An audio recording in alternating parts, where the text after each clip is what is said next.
మీరు ఈ సీట్ లో కూర్చున్నారేమిటి? క్యాషియర్ సెలవు పెట్ట. నువ్వా మళ్ళీ ఎందుకు వచ్చావు?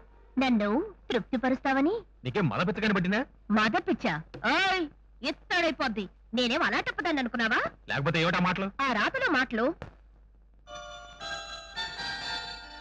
దాని ప్రకారం నన్ను తృప్తిపరచండి. సరే, ఏం చేయాలి? నా బంగారం మీద లోన్ ఇవ్వండి. ఏమిటిది? సిగ్గు బిళ్ళ. సిగ్గులేదు ఇలాంటి వస్తువు తాకట్టు పెట్టడానికి? మర్యాదగా మాట్లాడు.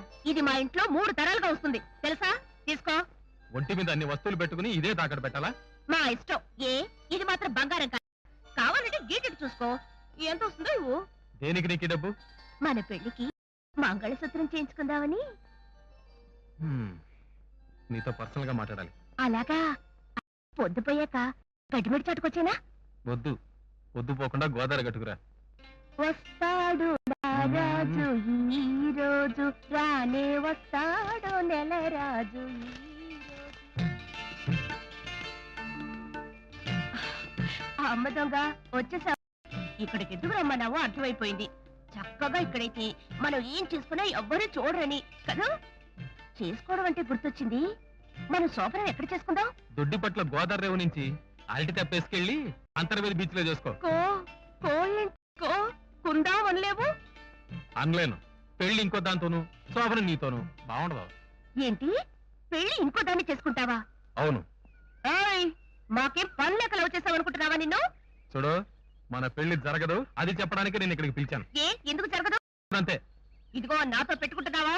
లేదు, మీ నాన్నతోటి అన్నతోటి పెట్టుకో. అందుకే నీతో పెట్టుకోవడం కుదరదు.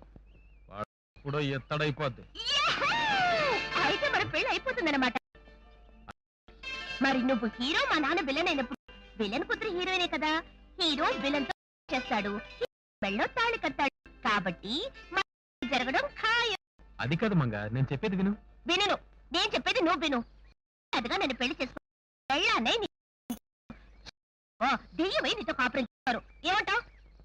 ఏమంటాను? ఈ వీడియో మీకు నచ్చినట్లయితే లైక్ చేయండి, షేర్ చేయండి. ఇలాంటి మరిన్ని సరికొత్త సినిమా వీడియోల కోసం ఛానల్ని సబ్స్క్రైబ్ చేయండి. అలాగే ఇక్కడ ఉండే ఈ గంట సింబల్ని క్లిక్ చేయండి. మేము అప్డేట్ చేసే ప్రతి వీడియో నోటిఫికేషన్స్ మీకు వచ్చేస్తాయి.